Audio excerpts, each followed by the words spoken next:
Mengapa Korea Utara membuang-buang peluru kendalinya ke laut? Mengapa tidak menyimpannya agar Korea Utara tidak bernasib seperti Libya, seperti Irak, atau Suriah yang dihajar Amerika? Sebelum menjawab, kita melanjutkan pertanyaan berikutnya. Mengapa Amerika berperang melawan Tiongkok secara politik luar negeri dan sepertinya keduanya sekarang ini meningkatkan eskalasi dengan sedang memanaskan mesin perang untuk benar-benar perang militer? Namun kok keduanya tetap saling dagang? Amerika dan Tiongkok adalah negara saling dagang terbesar di dunia. Fakta, Tiongkok ekspor terbesarnya ke Amerika. Amerika ekspor terbesarnya ke Tiongkok, terutama manufakturnya. Tapi kok mau berperang secara militer? Dalam hal hegemoni atau kekuasaan, nampaknya Tiongkok berambisi untuk menaklukkan Amerika dan membuktikan dirinya Tiongkok adalah pusat dunia, pengendali dunia.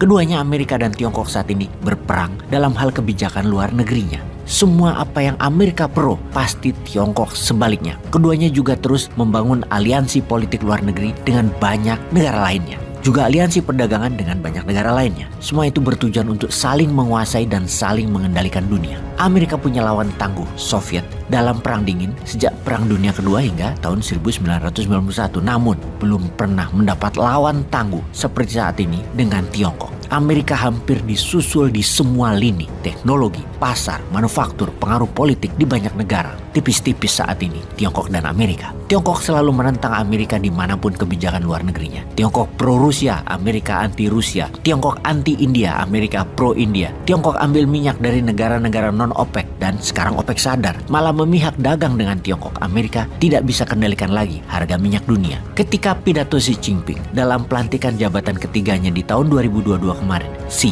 mengatakan akan menjadikan satu China, satu sistem. Ini adalah kode keras buat Tiongkok pasti akan ambil Taiwan. Saat ini, satu China, dua sistem. Dua sistem dikatakan karena mainland Tiongkok sistemnya komunis, Taiwan sistemnya demokrasi. Cita-cita Chiang Kai-shek adalah Taiwan akan menasionalisasikan mainland dan menjadikan Tiongkok daratan negara demokrasi. Di sisi lain, cita-cita Mao Zedong adalah menjadikan Taiwan bersatu kembali. Taiwan dianggap provinsi yang hilang, harus masuk kembali ke komunis. Itulah satu Cina, dua sistem.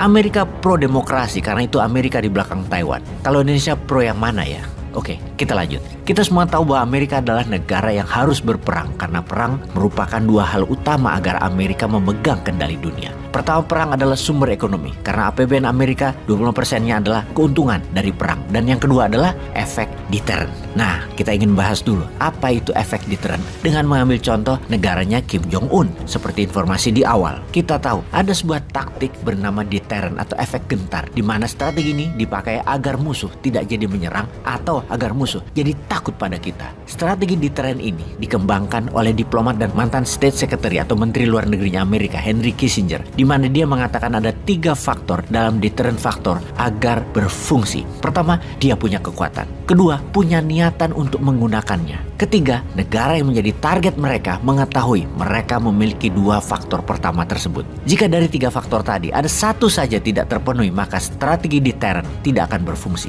Dan inilah yang dilakukan Korea Utara sekarang. 1, mereka punya nuklir. Mereka juga punya metode untuk menggunakannya. 2, Korea Utara juga memiliki niat untuk menggunakannya. Korea Utara beberapa kali menembakkan rudalnya dan mengatakan mereka bisa menyerang Amerika, menyerang Jepang dan Korea Selatan. Jadi, poin nomor 2 terpenuhi. Punya niat dan punya kemampuan. Mereka beberapa kali melakukan uji coba penembakan rudal peluru kendali ke berbagai wilayah, bahkan sampai melewati beberapa pulau milik Jepang, yang membuat Korea Utara memiliki efek penggentar atau memiliki efek deterrent sehingga negaranya ditakuti, bahkan oleh negara besar di kawasan. Mereka, Korea Utara, disegani oleh Jepang, oleh Korea Selatan, dan oleh Amerika. Mereka tahu, 3 negara itu tahu kemampuannya dari Korea Utara. Sekarang kita ke Wakanda sebentar. Poin pertama, adakah Wakanda memiliki senjata serang jarak jauh berhulu ledak nuklir? Punyakah teknologinya? Punyakah kemampuan memiliki dan memproduksinya? Juga memainkannya? Poin 2, punyakah Wakanda niat untuk menjadi negara yang disegani di kawasan? Ketiga, tahukah negara-negara lain di kawasan akan kemampuan dan niatan Wakanda tersebut? Oh, tidak ada ya ketiganya. Oke, kita tanya lebih lanjut. Karena tidak punya deterrent faktor, posisi tawar kita lemah, ya kita pilih aja pada nempel pada kekuatan asing, kekuatan hegemoni. Pilih nempel pada kekuatan demokrasi atau komunis sebagai mitra.